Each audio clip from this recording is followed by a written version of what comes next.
احنا البانيو عندنا دلوقتي اللي احنا هنشتغل فيه دوت، زي ما احنا شايفين كده في كسر في الارضيه.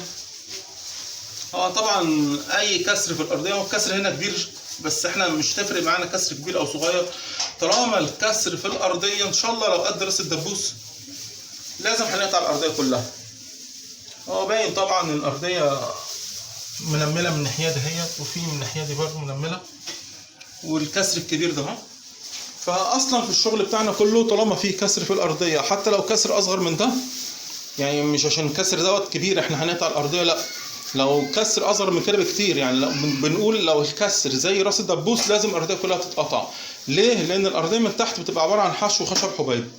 هنا كمان في البانيو في جزء في الصوره اهوت مكسور برده متاكل، ان شاء الله برده هنعملوه، وهنبدا شغلنا دلوقتي هنقطع الارضيه. وبعد ما هنقطع الارضيه هنرجع نصور تاني.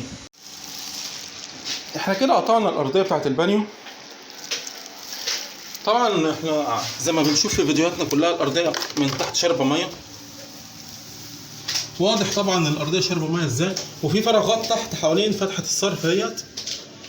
كل ده طبعا لازم يتملى اسمنت. الجلسه الاسمنت بتاعتنا لازم تتعمل كويس. طبعا هي الارضيه اصلا خشب زي ما احنا عارفين وفاهمين كويس جدا اهو، خشب حبيب اهو. ده الحشو طبعا بتاعها بيبقى عباره عن خشب اهو، باين اهو، مش عايزين نبهدل الدنيا بس. احنا قطعنا الارضيه خلاص. هننضف بقى دلوقتي وهنعمل الجلسه الاسمنت بتاعتنا. بعد ما نعمل الجلسه الاسمنت هنرجع نصور تاني عشان نشوف شغلنا مع بعض خطوه خطوه كده، ونشوف احنا هنصلح البانيو دوت ازاي مع بعض، ونحل المشكله بتاعتنا ازاي. عملنا الجلسه الاسمنت بعد ما نضفنا الارضيه.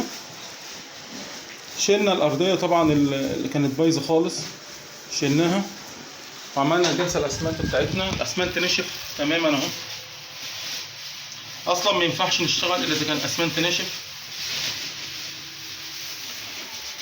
هنكمل الخطوه اللي بعد ديت وهنعمل طبقه الفايبر. طبعا الجزء اللي في السور برضو رممناه زي ما احنا شايفين اهو. هنعمل طبقه الفايبر وهنرجع نصور تاني. احنا كده عملنا طبقه الفايبر، فصلنا فايبر على قد الارضيه زي ما احنا شايفين. هنكمل شغلنا وهنعمل اول طبقه اكليريك. احنا الارضيه هنعملها طبقتين، هنعمل الطبقه الاولانيه وبعد ما هنعمل الطبقه الاولانيه هنرجع نصور تاني. احنا كده عملنا اول طبقه اكليريك، عملنا الارضيه وعملنا الجزء اللي في السور. وزي ما بنجرب في كل شغلنا ونشوف مدى قوه ومتانه الشغل، هنجرب مع بعض وهنشوف مع بعض مدى قوه وصلابه الشغل بتاعنا اهو. سامعين الصوت عامل ازاي؟ كده بنخبط على الرخام مثلا اهو. طبعا لو بانيو جديد ما ينفعش نيجي بظهر المسطرين كده اهو ونعمل كده اهو. سامعين الصوت عامل ازاي؟ انا بجرب في كل حته اهو عشان ايه ما نقولش مثلا ده في جزء وجزء، لا لا اهو، وبكل قوتي اهو اهو اهو. الارضيه قويه جدا.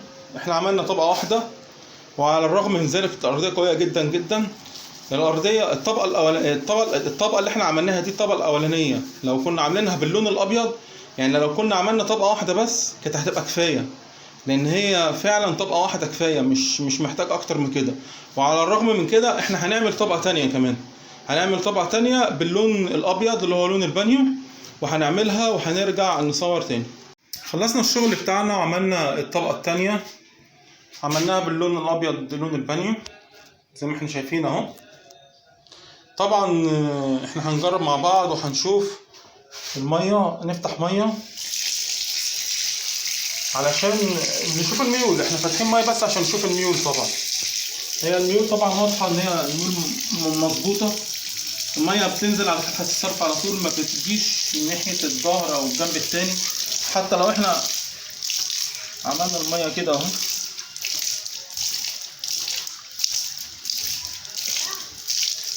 الميه بتجري على فتحه الصرف على طول. باين طبعا الميه بتجري على فتحه الصرف ازاي اهي.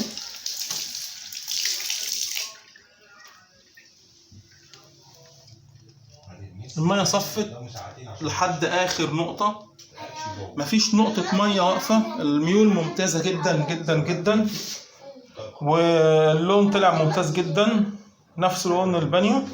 البانيو كده خلص الشغل اللي فيه. عملنا طبعا المشكله بتاعتنا اللي كانت في السور، حلينا المشكله طبعا اهي وعملناها كده. احنا حلينا المشكله اللي كانت عندنا في اقل وقت ممكن، حليناها حل جذري وحل نهائي.